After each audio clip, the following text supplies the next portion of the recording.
All right, well, it's Wednesday, the July 22nd, 2009, and we're going over the question of the week. That's right, yeah, all right.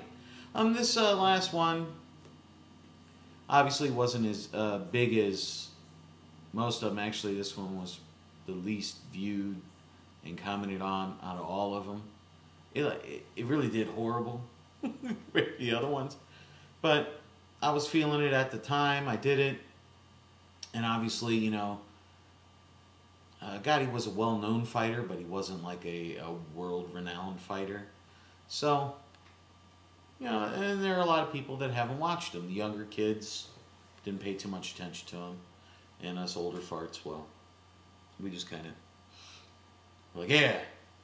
So the question was, you know, what was your favorite Gotti fight? And what'd you see? And, you know, pretty much overwhelmingly it was Gotti Ward 1, but there were some other ones in there. And, you know, I had like Dragon Style.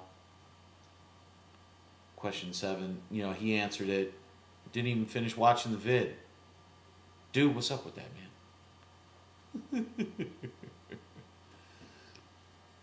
Somebody says Gotti Ward 1. I'm like, yeah, you'll have that. Ashy Knuckles. My favorite Gotti fight was versus Joe Hutchinson. It wasn't the best fight that Gotti was in, but he had 2 massive cuts, one over each eye from headbutts. They were nasty, but he never stopped trying to win, never looked for an out, never looked for a reason not to continue engaging his opponent. True warrior that Gotti was. Huduthan came back. Gotti came back as a solid boxer with Gotti Ward 3. And,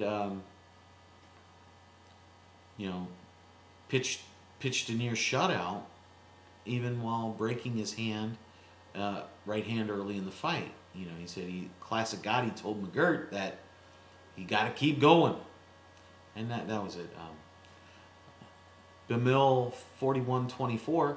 Everybody picks the trilogy, so he's going to stay away from that one. He's going to go with the 5-round war with Gabriel Ruelas, which was unbelievable.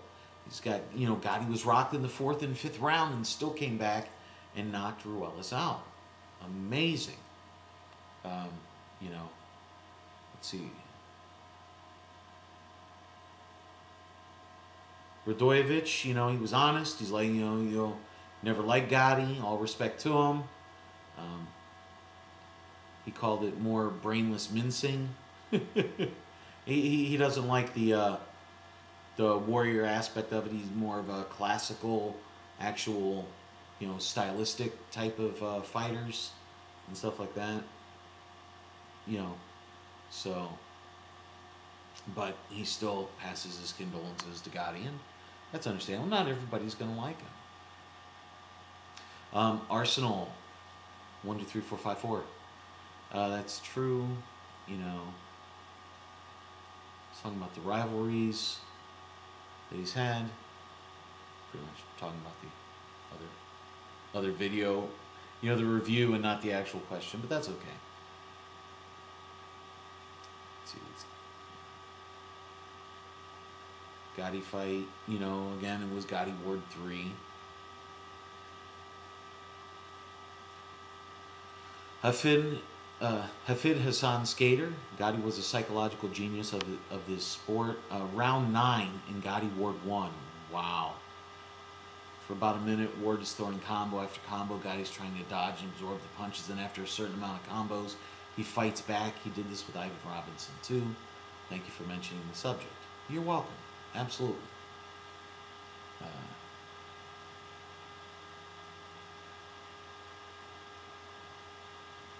Let's see. Gotti Ruelas was Taco and Beer. It's by far one of my favorite names that I've seen on here. Rocky stuff. Great chin, great heart.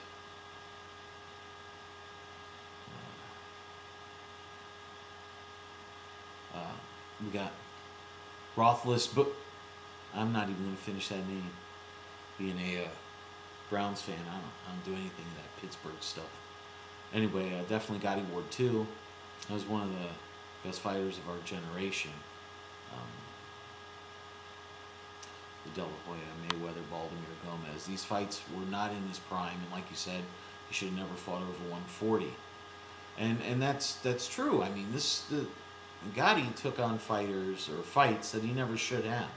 He should have never went above 140, but he put the weight on, and he fought these bigger guys and suffered horrific beatings. So that was it. So that was Cool Pepper, round 9, Gotti Ward 1. Enough said. That just as an epic fight, like you say, the trilogy between the two guys was a war, so you could pick any of these fights, really.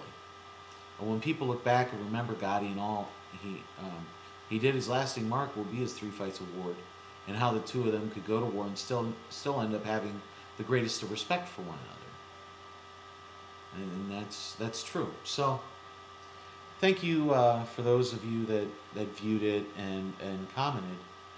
That's a great thing.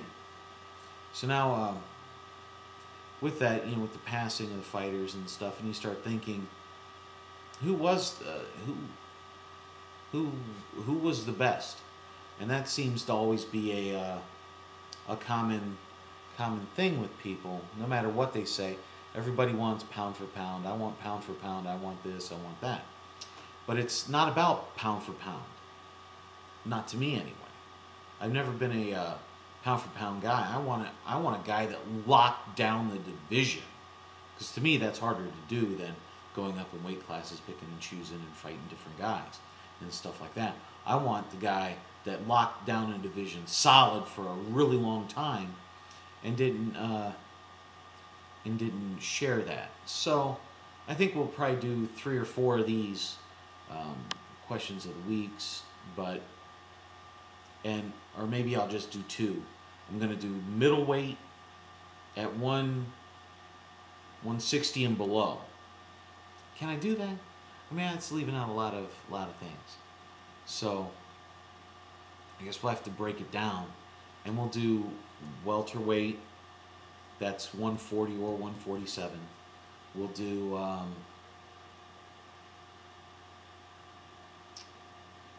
middleweight, and that's 168 or 160. We'll do light heavyweight, but we'll include cruiserweight in there, and then heavyweight, obviously. So who was the greatest welterweight fighter ever? Who was the greatest? Who was the baddest welterweight? Who locked it down beyond a shadow of a doubt? Who was the guy? Who was the welterweight fighter that you could say, oh yeah, that's him? I'm going to hold off. I'll say mine later on. But I really want to hear this. And in order to be a welterweight, you kind of got to have a couple fights at welterweight. So, 1 or 2 fights really isn't welterweight. I'm talking about locking down. And if you want, if enough is, we'll go lightweight and below. We'll do that one too, because I know I'm leaving out a lot of good fighters. So, but this one is welterweight, because there's so many welterweights out there right now with Mosley and Cotto and Margachito, Mayweather, welterweights, Hatton, Pacquiao now. Yeah, I mean, welterweights that have held it down for a while. So, who is your favorite? Who's your guy? And why? Don't just give me a name. Give me why. Give me his thing. His record at welterweight. How many titles he won at welterweight. How long did he have at welterweight? Defenses and all that good stuff. Okay. All right. Well, this is the Bigragu. I'm out.